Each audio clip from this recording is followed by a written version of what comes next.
9h-10h, Valérie Expert.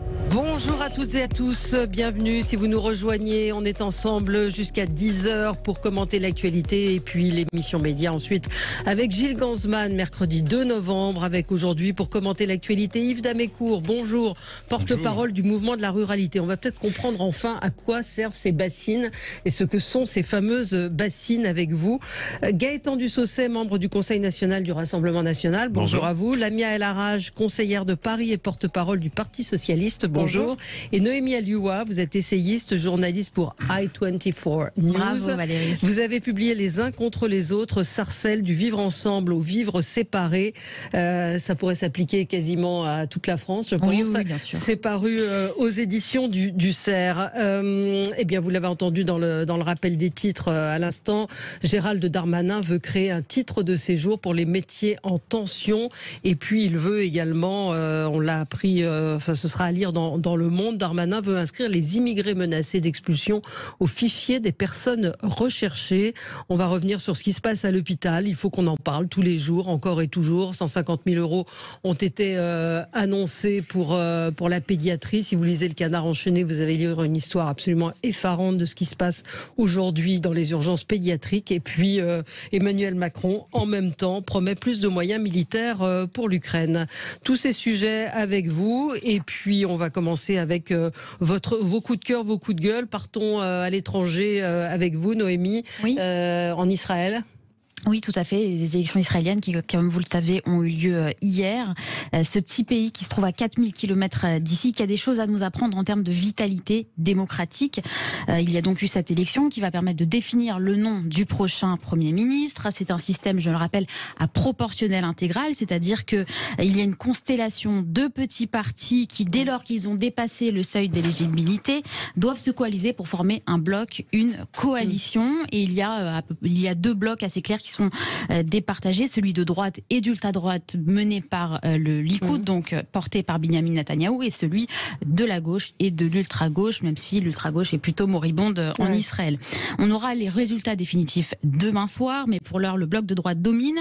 Et je voulais aujourd'hui applaudir ce taux de participation qui s'élève à 71,3%, le plus élevé depuis 2015, alors même qu'il y a eu 5 élections en 4 ans. Il y a une passion de la politique en Israël et pas seulement du débat. Les Israéliens sont extrêmement impliqués, extrêmement engagés dans la vie démocratique, et je pense qu'ils ont une leçon à nous donner, à nous qui dépassons difficilement les 50%. C'est un pays jeune aussi, peut-être. Tout que à fait. Tout à fait. C'en est bien sûr. L'explication. Et puis c'est un pays aussi qui joue sa survie à chaque instant. Donc la question de la sécurité aussi mobilise. Mais cet instinct le fait d'aller voter en masse comme ça, je pense que c'est une belle leçon pour tout le monde. Alors on reste à l'étranger avec vous, Lamia El Harraj, mais on part au Brésil. C'est ça, tout à fait. C'est un tour du monde ce matin. Mais c'est intéressant parce qu'on l'évoque nous assez peu en débat, mais notamment sur la question des élections, ce qui est en train de se passer au Brésil est assez inquiétant.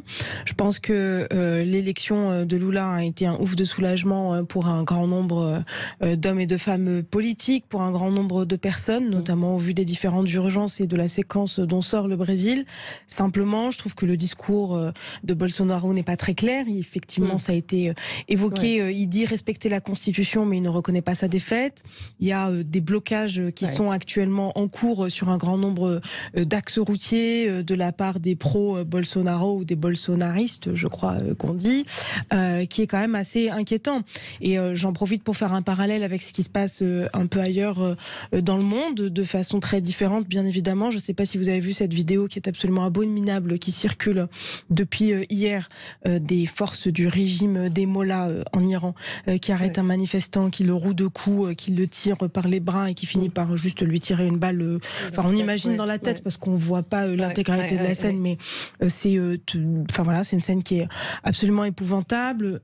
Pas très loin de nous, en Italie, hier, il y avait un défilé des néo-fascistes qui, par ailleurs, chantaient des slogans vantant les mérites de Mussolini.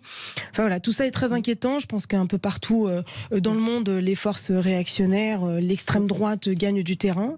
Et là-dessus, voilà, je crois que c'est un signal d'alarme qu'il faut que nous aussi en France, on soit en capacité de prendre en compte et se souvenir que quand ces gens-là, par ailleurs, prennent le pouvoir, ils le rendent rarement de façon démocratique. Regardez ce qui s'est passé avec Trump aux États-Unis, pourtant une grande démocratie, pourtant un pays voilà, qui n'est pas tout à fait comparable à d'autres. Sur Lula, moi j'ai un petit peu de mal à me réjouir, c'est un petit peu choisir entre la peste et le choléra, c'est-à-dire qu'on a quand même une partie principalement de la gauche qui se réjouit de la victoire de Lula. Je ne dis pas que Bolsonaro aurait dû gagner, mais il est quand même un soutien à la dictature du Venezuela, il soutient l'Iran des Mollahs, enfin, c'est pas non plus quelqu'un, il a fait de la prison pour corruption, donc qu'on se réjouisse de sa victoire, on peut s'en réjouir mollement, j'ai envie de dire, non?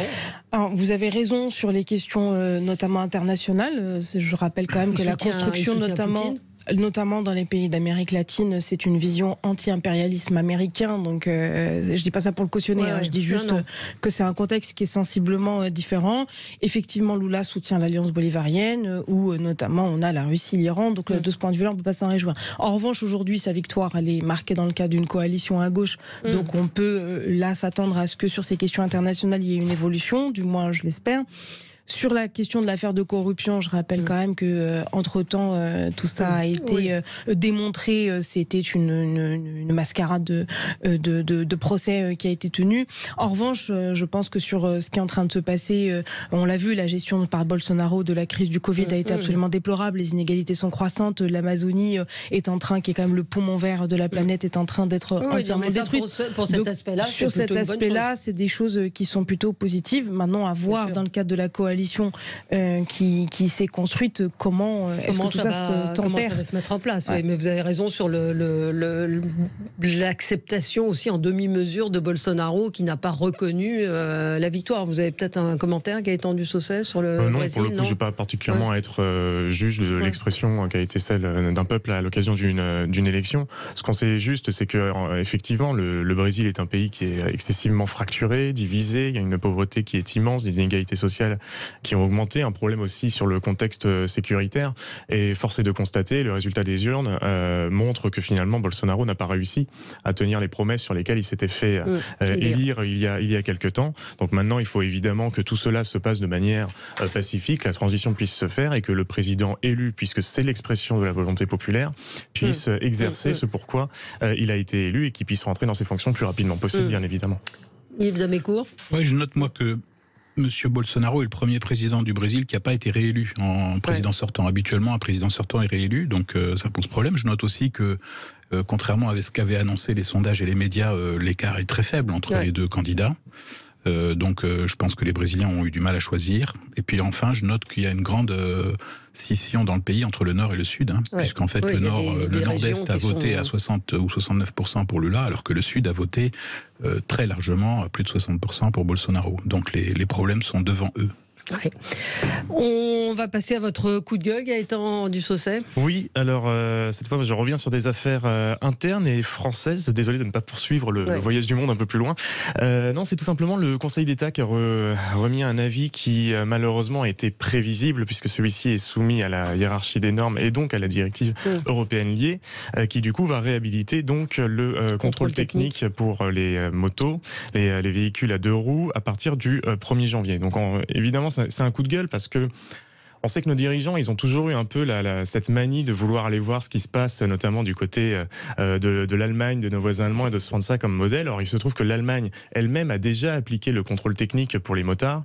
Et si finalement 100% des motards se retrouvent à passer et à payer le contrôle technique, en réalité, il n'y a que 0,3% des véhicules qui subissent en réalité des réparations ou des modifications.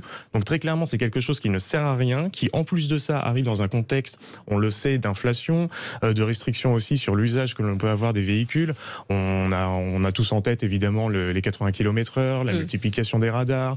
On entend encore aujourd'hui parler évidemment de l'autoroute à 110 km/h, la multiplication des ZFE, les zones à faible émission, qui va évidemment pénaliser des millions de nos compatriotes qui ne pourront plus accéder de la même manière dans les grandes villes de notre pays. Donc tout cela est évidemment excessivement inquiétant. C'est un coup porté au pouvoir d'achat, c'est un coup porté à nouveau sur la fracture et la division, le creusement de fossé entre les Français en fonction de leur appartenance géographique et sociale.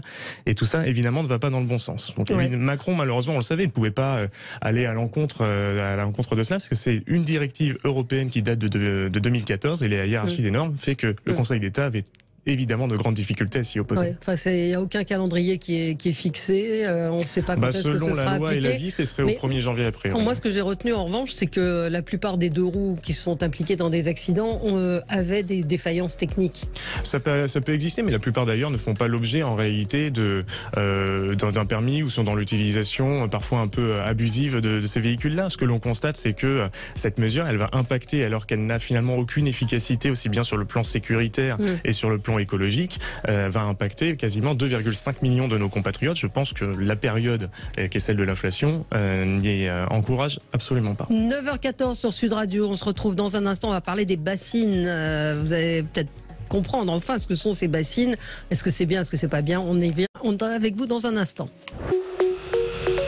Sud Radio, ça débat chez Expert, 9h-10h, Valérie Expert.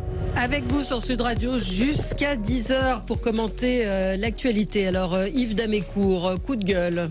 Oui, un coup de gueule. Il ne va pas nous étonner. Je rappelle que vous êtes le président de la... Alors attendez, j'ai plus le porte-parole du mouvement de la ruralité. Oui. Donc vous allez défendre les bassines. Je vais défendre les bassines. Bassine, c'est aussi un verbe, hein, bassiner. Donc les écolos radicaux commencent à nous bassiner. Ouais, c'est pas mal. Donc en fait, si vous voulez, en France, on n'a pas de problème d'eau. On a 200 milliards de mètres cubes d'eau qui tombent sur la France chaque année ou qui arrivent par les fleuves qui arrivent de l'extérieur. L'irrigation, en France, ça consomme 4,7 milliards de mètres cubes d'eau. C'est donc 2,35% de l'eau que l'on reçoit. Donc c'est très peu. Il y a 80 milliards de mètres cubes d'eau qui partent à la mer par les fleuves, 120 milliards qui s'infiltrent dans les sols, dans les nappes phréatiques. Et donc ce qu'on fait en Poitou-Charentes et en Vendée, là, ce qui est contesté par les activistes, c'est de faire des réserves de substitution pour pomper dans les nappes quand elles se remplissent. Et garder l'eau pour pouvoir irriguer l'été. Alors pourquoi les écologistes sont contre? Ils sont contre pour plusieurs raisons. D'abord, il y a quelques mensonges par omission.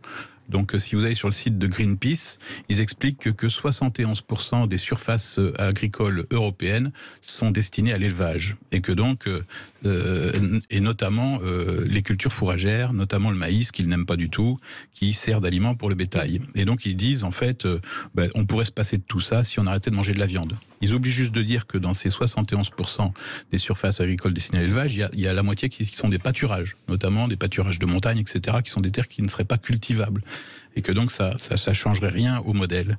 Il oublie de dire aussi que si tout le monde se mettait à manger uniquement des céréales et des légumes et plus de viande, en fait, on consommerait plus de terres agricoles sur la planète que... Il faudrait plus de céréales. Eh bien oui, parce qu'en fait, les animaux sont quand même la meilleure façon qu'on a trouvée pour faire des protéines à partir du végétal, et que l'homme a besoin de protéines, même s'il a besoin de moins de protéines qu'il en consomme. C'est les préconisations de l'OMS, il a besoin de protéines.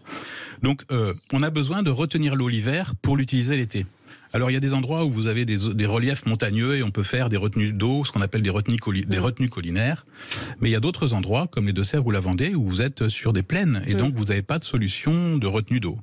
Et donc la solution qu'ont trouvé les hydrogéologues, les géologues, les agriculteurs, l'État, parce que je rappelle que tout ça a quand même été travaillé, que ces questions ont été travaillées, c'est de faire des grandes piscines ou des bassines pour mettre l'eau l'hiver et l'utiliser l'été. Ça leur permet d'arrêter de pomper dans les rivières l'été, et donc de maintenir le cours des rivières. Ça permet de maintenir aussi l'étiage du marais Poitevin, qui est quand même la Venise verte et qui est quelque chose de magnifique. Ça permet de ne pas toucher aux nappes l'été quand elles sont en faible niveau.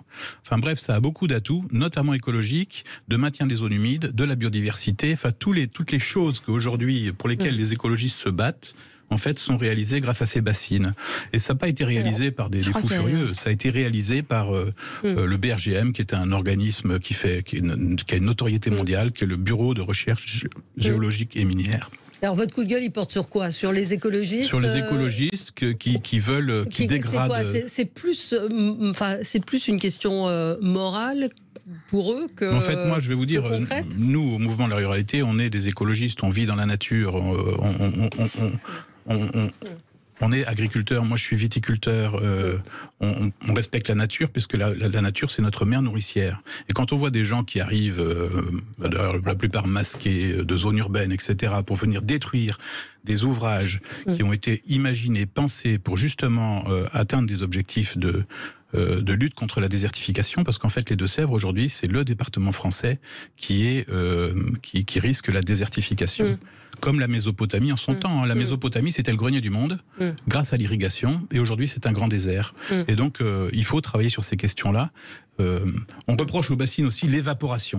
La désertification agricole, vous voulez dire ça? La désertification, tout simplement, de transformation des sols en désert. De l'eau, c'est-à-dire qu'il n'y a pas assez d'eau aujourd'hui quand il n'y a plus d'eau, pour irriguer. L'eau est à l'agriculture ce que la monnaie est à l'économie. Donc, s'il n'y a pas d'eau, il n'y a pas d'agriculture. Et ça, depuis la nuit des temps. Un commentaire peut-être sur ce qui s'est passé à Sainte-Soline? C'est vrai que les images que l'on a vues étaient quand même assez épouvantables. Je pense que toute la classe politique d'ailleurs peut s'accorder sur le fait que si l'on peut évidemment avoir des avis, des revendications, des luttes, etc., il faut que tout ça se passe de la manière pacifique, de manière convenable et respectueuse. Et il est très clair que sur ce dossier-là, les militants qui ont essayé de reconstituer finalement une ZAD comme cela avait existé à l'époque de Notre-Dame-des-Landes, eh bien, se sont évidemment très mal comportés, comme des voyous, et parfois même en s'en prenant à nos forces de l'ordre. Moi, j'aimerais avoir quand même une petite pensée pour Yannick Jadot, avec qui je ne partage pas beaucoup de choses d'un point de vue politique, mais qui, pour le coup, à l'occasion de cet épisode, m'a fait quand même beaucoup de peine. Parce que quand on voit la manière dont il est alpagué, interpellé, quasiment insulté, pour ensuite, en plus, ne pas être soutenu par sa propre famille politique, Europe Écologie Les Verts, en direct sur d'autres plateaux télé, je me demande comment il fait pour réussir à rester là-dedans, à garder la tête haute et à ne pas perdre son sang-froid. Donc, petit message de solidarité avec Yannick, en espérant qu'il fera d'autres choix par la suite pour éviter de s'en prendre comme ça plein la figure. Ouais, moi, c'est plus la députée NUPES qu'on a pu voir, les bras levés avec son écharpe, dire je suis élu donc j'ai le droit de tout faire. Non, on ne peut pas refuser d'obtempérer. Et hier, je voyais un tweet, on en parlait hors antenne, il y avait l'émission C'est ce soir, Aymeric Caron qui tweet participation annulée par l'émission 5 heures avant l'enregistrement, motif équilibre des temps de parole de la chaîne, faire une émission sur l'écologie radicale, inviter puis écarter le président du seul parti écologique radical en France, la méthode interroge. Mais ça arrive tous les jours dans les émissions de télé qu'on invite des gens, qu'on les annule, qu'on refasse un plateau. Je trouve qu'il y a une espèce d'ivresse. Ils sont ivres d'eux-mêmes. C'est les enfants de Mélenchon. C'est la République, c'est moi.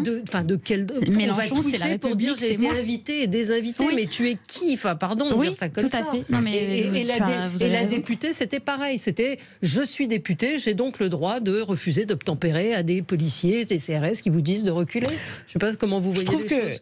Là-dessus, la vidéo est pas super claire. Je crois que j'ai vu, comme tout le monde, cette vidéo effectivement où on voit les mains levées, on comprend pas trop ce qui se passe. Moi, mon sujet, c'est plutôt sur les revendications en fait qui sont portées. Je crois que on est dans un pays de droit et que chacun a le droit de pouvoir s'opposer, ne pas être d'accord, pouvoir discuter, pouvoir débattre. Ça fait aussi partie de la richesse du débat démocratique.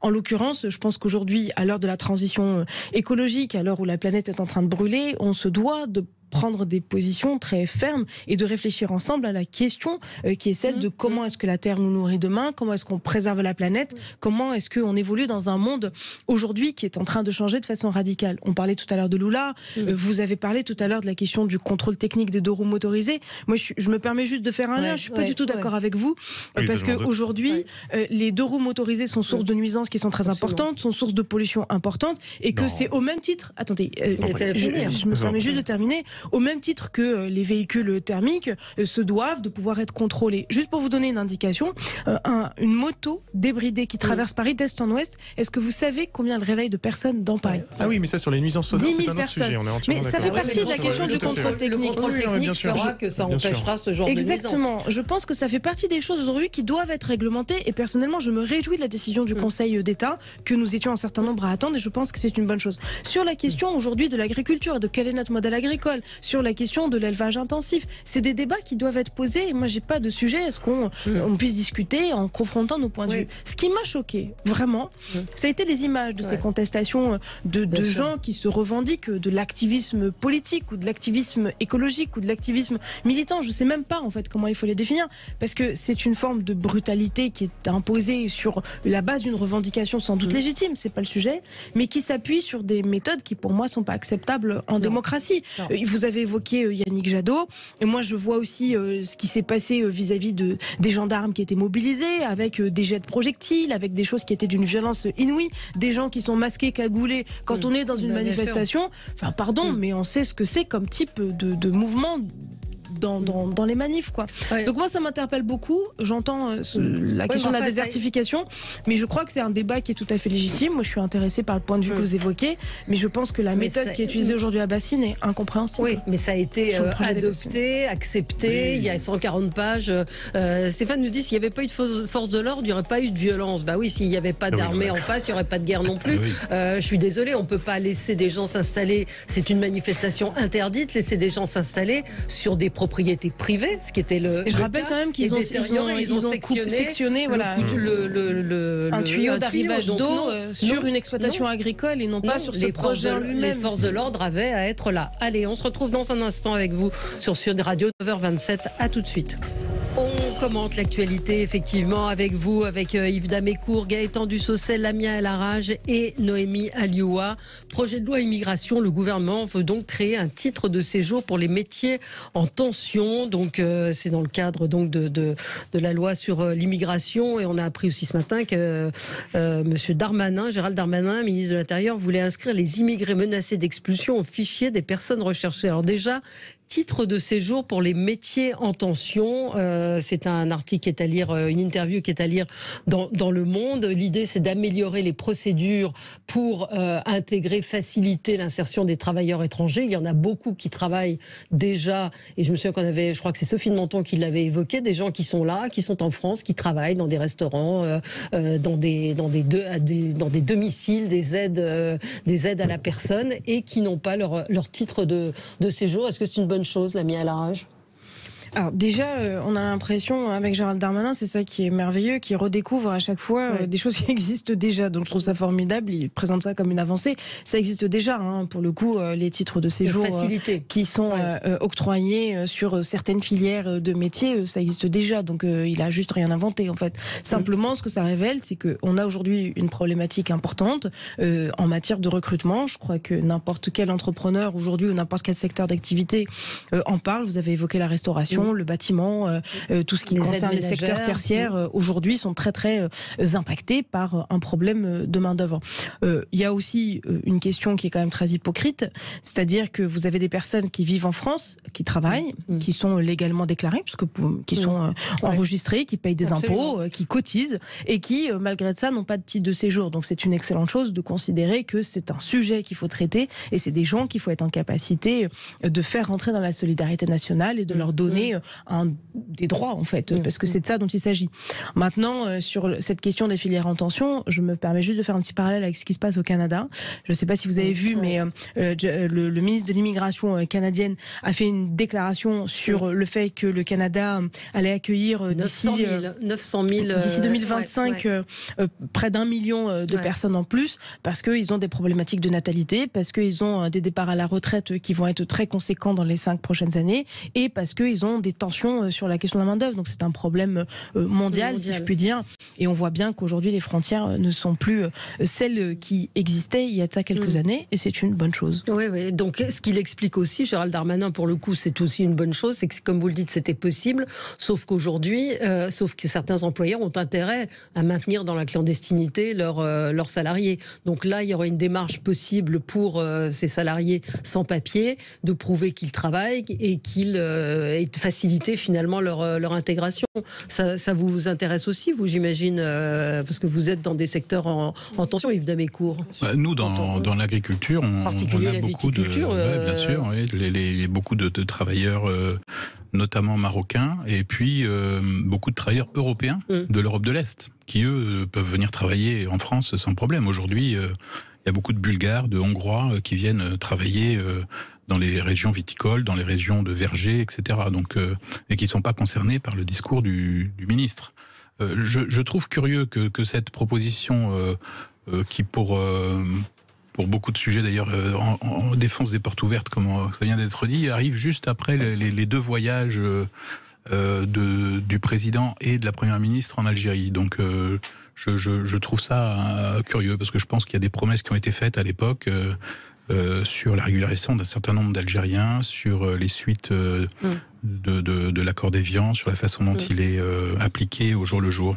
Et donc voilà, tout ça est un peu curieux. Nous, quand j'étais maire de Sauveterre de Guyenne, on a accueilli à plusieurs reprises des gens qui étaient qu'on retrouvait à la gare de Bordeaux-Saint-Jean, etc. Et on a vu la complexité que c'était de traiter leurs dossiers, notamment avec l'OFPRA. Alors ça a été beaucoup simplifié avec la guerre en Ukraine, puisque finalement tout ce qui était la loi avant la guerre en Ukraine a été effacé d'un trait de plume pour les Ukrainiens. Mais par exemple, des Syriens qui arrivaient de Syrie au moment de la guerre en Syrie, qui abandonnaient leur entreprise, leur exploitation agricole, devaient signer en France un papier comme quoi ils s'interdisaient de retourner dans leur pays pendant 10 ans. Ils ne le faisaient pas parce qu'ils espéraient retourner dans leur pays après la guerre. Donc comme ils ne le faisaient pas, ils n'avaient pas le droit aux aides attribuées aux réfugiés. On leur interdisait de travailler pendant la période où leur dossier était traité par l'OFPRA. Des trucs incroyables. Et aujourd'hui, on est en train de dire... alors, l'autre jour, il y avait sur un autre média, un député de La République En Marche qui expliquait qu'il y avait 700 000 personnes soumises à OQTF en France, donc des obligations de quitter le territoire français. C'est cela dont on parle aujourd'hui, finalement. Ils ont une obligation de quitter le territoire français et 700 000, apparemment 700 000 auraient une OQTF. Donc ceux-là, ils n'ont pas le droit de travailler puisqu'ils ont une obligation de quitter le territoire français. Mais ils sont embauchés. Les employeurs de ces gens-là prennent des risques énormes, parce que si jamais ils sont contrôlés, l'entreprise peut fermer du jour au lendemain, quoi. Et aujourd'hui, on vient bricoler un espèce de truc là-dessus. Donc tout ça n'est pas clair. Et on a créé une espèce de précarité puisque ces gens-là n'ont accès à rien, et aujourd'hui on va leur proposer de rentrer dans le système normal alors qu'ils sont soumis à une obligation de quitter le territoire français. Une auditrice me dit la priorité c'est de mettre au travail ceux qui refusent de travailler. Et tous les problèmes d'immigration qu'on a déjà, qu'est-ce qu'on en fait? Les politiques ne sont que dans la courte vue. Gaëtan Dussausset. En fait, en réalité, il y a 2 sujets. Il y a le prétexte, entre guillemets, mais qui est un véritable sujet qu'utilise Darmanin, et il y a ensuite le contexte général. Le prétexte, c'est celui de dire que, en effet, dans un certain nombre de secteurs, notamment la restauration, l'hôtellerie, l'agriculture, on a un problème de recrutement. Ensuite, il y a 2 possibilités à ce moment-là pour y répondre. C'est ou bien on rend ces postes-là, même qui peuvent être parfois des postes saisonniers, notamment en ce qui concerne les récoltes, et à ce moment-là, on essaye de les rendre plus attractifs, on essaye de revaloriser les conditions de travail, on essaye de faire comme un certain nombre d'entrepreneurs l'ont fait pendant la période saisonnière, de mettre à disposition des logements pris en charge par l'entrepreneur pour que des personnes puissent accéder à ce genre d'emploi. Ou bien alors, on fait ce qui est aujourd'hui malheureusement la norme, c'est qu'au lieu de revaloriser les salaires et les conditions de travail, eh bien, on laisse tout très bas et on leur donne ça à des personnes qui sont prêtes à tout pour pouvoir travailler et rester sur le sol. Personnellement, c'est pas vraiment la vision que j'ai d'une société humaniste. Le deuxième sujet, c'est celui du contexte général dans lequel nous sommes, celui d'une immigration qui a littéralement explosé, qui est devenue hors de contrôle depuis 40 ans.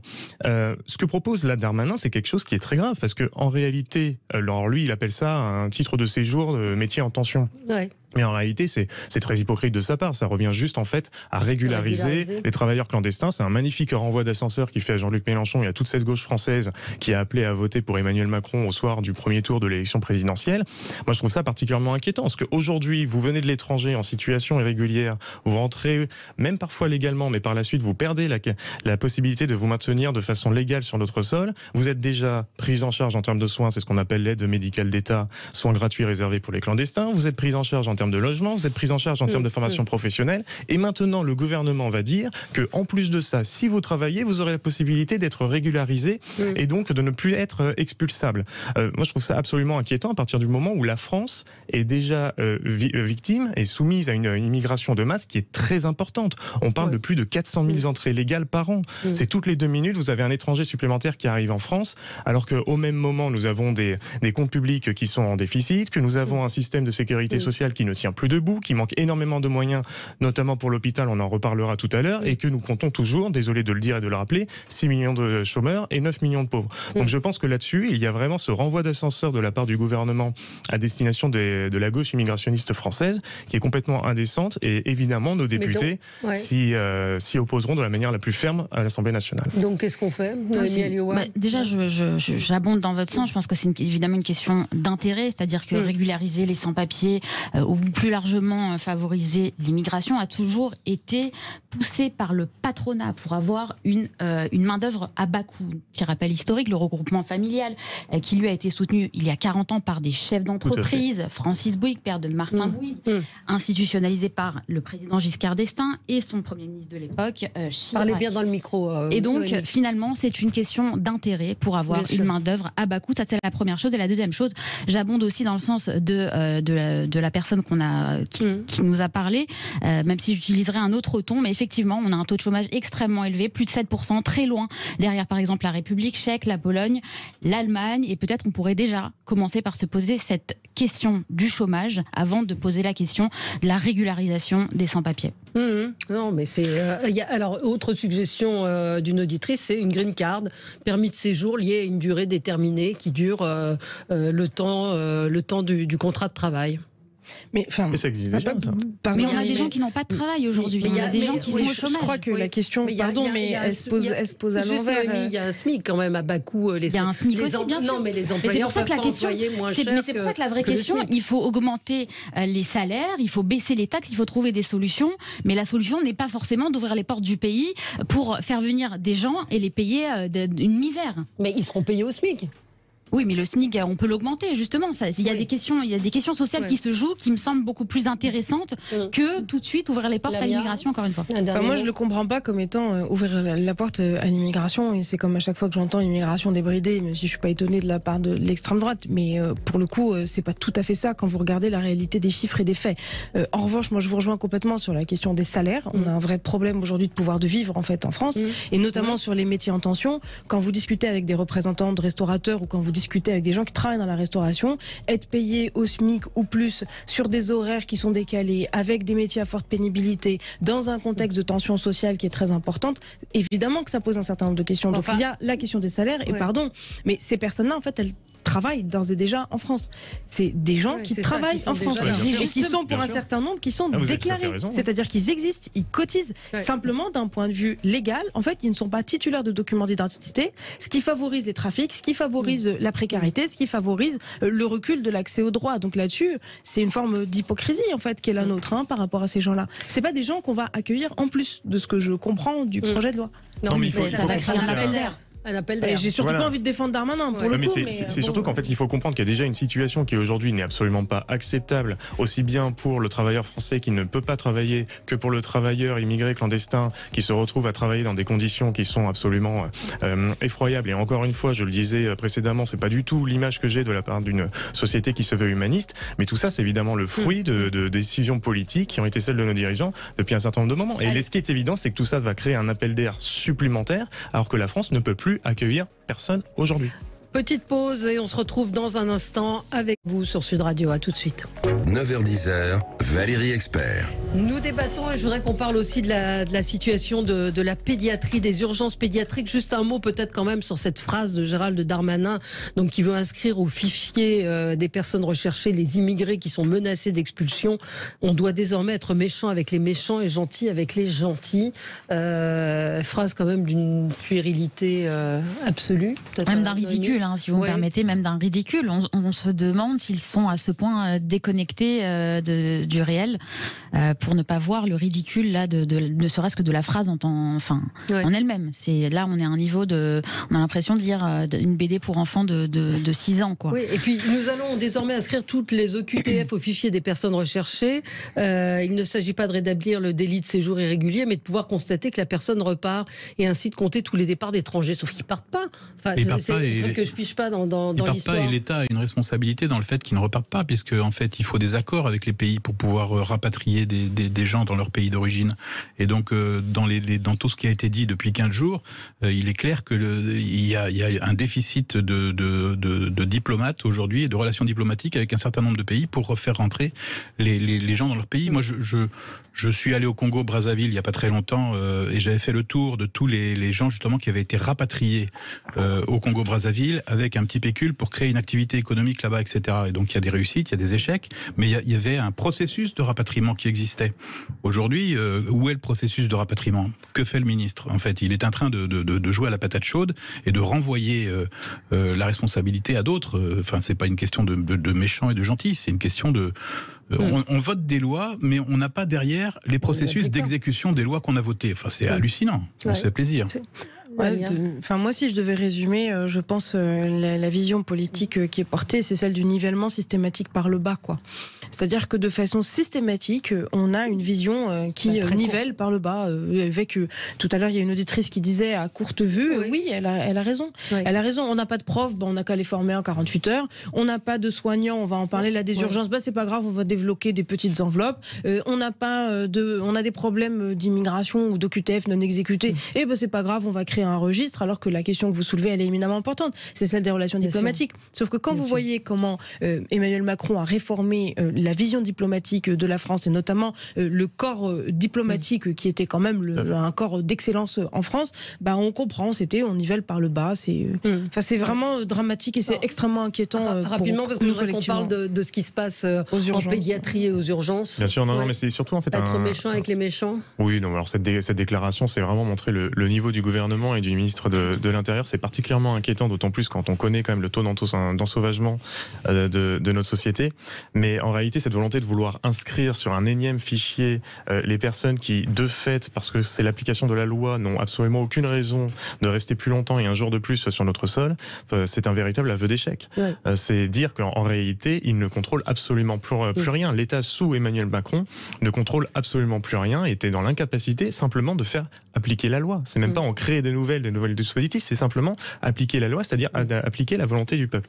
Donc il y a évidemment énormément de choses à faire là-dessus et je rejoins ce qui a été dit jusqu'à présent sur le fait que bien évidemment quand on veut contraindre aussi des pays à simplement respecter le droit international et à récupérer leurs ressortissants lorsque ceux-ci font l'objet d'une obligation de quitter le territoire français, une OQTF, il faut éviter évidemment de s'en prendre à son corps diplomatique comme l'a fait Emmanuel Macron. Ouais. Parlons de ce qui se passe aux urgences qui est absolument dramatique. Le Canard enchaîné avait la semaine dernière commencé à alerter. Dans le Canard d'aujourd'hui, vous trouverez un autre article qui raconte la perte de chance d'un certain nombre d'enfants, en particulier ce qui s'est passé dans un hôpital parisien où des jumeaux sont nés prématurés à l'hôpital Trousseau et il a fallu 9 heures pour les transporter à Poissy. L'un des 2 enfants est mort, l'un des 2 bébés est mort. L'ARS dit tout a été fait, on ne sait pas si le bébé ne serait pas mort quand même. Il y a une maman qui a posté sur Twitter une photo de son fils en perfusion, perfusé sur un fauteuil de salle d'attente parce qu'il n'y avait pas de lit. C'est quand même invraisemblable. Alors, le ministre de la Santé va effectivement recevoir aujourd'hui les représentants du secteur. Je vous encourage à lire le communiqué du collectif de pédiatrie qui alerte sur les drames qui se jouent et qui voudrait qu'il y ait une reconnaissance de la perte de chance aujourd'hui, une reconnaissance officielle qu'il existe une perte de chance, ce à quoi se refuse le ministre de la Santé, qui a dit il n'y a pas de tri. Si, il y a du tri, ce que racontait le Canard la semaine dernière, c'est que 2 enfants avec des tumeurs, il y a un choix qui est fait entre l'un et l'autre parce qu'il n'y a plus de salles d'opération, parce qu'il n'y a pas d'infirmières, parce qu'il y a des pédiatres qui jettent l'éponge. Ça a toujours été tendu, mais là on a des pédiatres ou des médecins qui ont été épuisés par le Covid.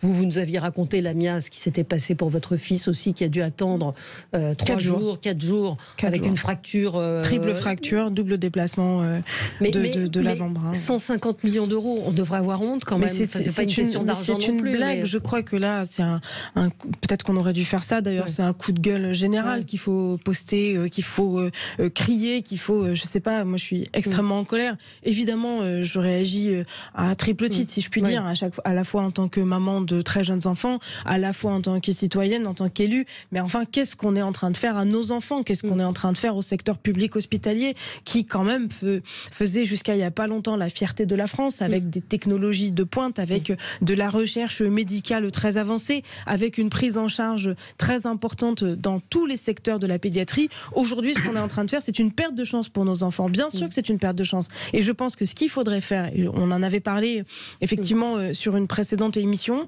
ce qu'il faudrait faire, c'est porter plainte pour un défaut d'organisation. C'est la responsabilité de l'État. Ce n'est pas normal aujourd'hui qu'un enfant qui naît en France, qu'un enfant qui est malade, en plus de ça en région parisienne, je veux dire, c'est la PHP, On n'est pas au fin fond de zones rurales où l'accès peut être plus compliqué. Je dis pas que c'est normal, mais c'est une réalité. Aujourd'hui, on est en train de le vivre en plein cœur de Paris. Trousseau, qui est quand même un hôpital pédiatrique, un des seuls de l'Est de Paris, avec Debré, se retrouve dans une situation où ils sont obligés d'envoyer des enfants qui sont censés être en néonat à Poissy et qui mettent 9 heures à être acheminés. Mais enfin, c'est extrêmement grave. J'espère que la famille va porter plainte. Le sujet n'est pas les soignants qui sont engagés de toute leur force aux côtés de leurs petits patients. C'est plutôt l'État qui a une responsabilité. On a effectivement aussi dans les Landes, on expédie des enfants à Limoges, à 370 km de là. À Bordeaux, c'est pire. Les médecins se voient contraints de trier les jeunes patients avant de les admettre en soins intensifs. Les recalés sont relégués dans une salle des urgences qui n'a pas été prévue pour cela. Lisez l'article complet dans le Canard enchaîné. Et on nous dit, c'est la bronchiolite, faut pas aller aux urgences pour la bronchiolite. Enfin, on met la poussière sous le tapis. Il y a un problème autre que les bronchiolites qui effectivement suscite un afflux mais il y a 2 enfants sont morts. Enfin, la bronchiolite, c'est chaque hiver. Je veux dire, il faut arrêter. Aujourd'hui, on a un gouvernement, on en parlait tout à l'heure, nivellement par le bas. Ils se découvrent qu'il y a des épidémies de bronchiolite, mais enfin, c'est le cas chaque hiver. Mais un enfant est mort hier, donc peut-être qu'il serait mort, mais en tout cas, la réalité, c'est qu'il a fallu 9 heures pour transporter ces 2 enfants entre Paris et Poissy. Noémie, il n'y a pas grand-chose à dire. Une société qui ne protège pas ses enfants renonce à son humanité quelque part. Alors c'est vrai qu'on découvre un peu la Lune. Le corps médical alerte régulièrement et déjà depuis très longtemps. On l'a beaucoup entendu pendant le Covid d'ailleurs, sur les conditions de travail impossibles, sur les salaires qui sont trop bas. Et aujourd'hui finalement peut-être qu'on voit beaucoup plus les conséquences de ce qu'ils dénonçaient déjà et de ce qu'ils dénoncent depuis très longtemps. C'est-à-dire qu'ils ne peuvent plus, avec leurs moyens, ils ne peuvent plus tenir à bout de bras. Ils ne peuvent pas faire leur travail convenablement. Et ça, quand ça touche aux enfants, c'est littéralement insupportable. Et c'est vrai que ça devrait provoquer des solutions politiques. On devrait s'entendre pour faire en sorte d'améliorer les choses. Yves Damécourt. En 2011, il y avait eu une pétition qui avait été signée par 130 000 personnes en disant que la pédiatrie était sinistrée en France. À l'époque, le numerus clausus était de 200 pédiatres. Il a été augmenté à 280. À l'époque, les médecins disaient si on veut renouveler nos effectifs dans les hôpitaux et en ville, il faut 600 pédiatres par an. Et rien n'a été fait. Et donc aujourd'hui, on paye ça. Ensuite, le deuxième sujet, c'est l'organisation de l'hôpital, où en fait, on s'aperçoit qu'on a fermé des lits pour ouvrir des bureaux. On a 33% des effectifs du système hospitalier français qui est un effectif administratif, quand il est de 25% en Allemagne ou dans d'autres pays. Donc on a une bureaucratie qui est trop importante et en fait on détourne des professionnels de santé pour alimenter une bureaucratie alors qu'on aurait besoin de plus de gens, plus d'infirmiers, plus de médecins. Ils n'y vont pas non plus. C'est aussi des métiers où ils partent, où ils s'en vont, où ils quittent pour des conditions de travail et des salaires. D'anesthésistes, et un stress. Évidemment que les métiers dans le monde hospitalier ne sont absolument plus attractifs. À partir du moment où déjà, on l'a suffisamment répété avec la crise sanitaire et la crise du Covid-19, mais où les infirmiers et les soignants français sont quasiment les plus mal payés d'Europe. En moyenne, avant le Ségur et la prime du Ségur, on était à 20% moins payés en France quand on est soignant que chez nos partenaires européens. Donc évidemment, ça pose un problème. Mais ce qui est assez insupportable, surtout sur ce dossier, c'est de voir cette manie que le gouvernement a toujours la réponse facile. C'est pas ma faute. On peut rien faire, c'est pas ma faute. C'est comme ça, etc. C'est la bronchiolite. Tout ça, c'est le fruit de décisions politiques qui datent maintenant de 15 ou 20 ans, notamment avec la tarification à l'acte unique et au fait qu'il fallait à tout prix que l'hôpital, comme l'ensemble des services publics, soit rentable, ce qui n'est pas, encore une fois, la vocation d'un service public. Merci à tous les quatre. On se retrouve, nous, dans un instant pour l'émission Média avec le sculpteur Richard Orlinski et sa série Sur les murs. À tout de suite.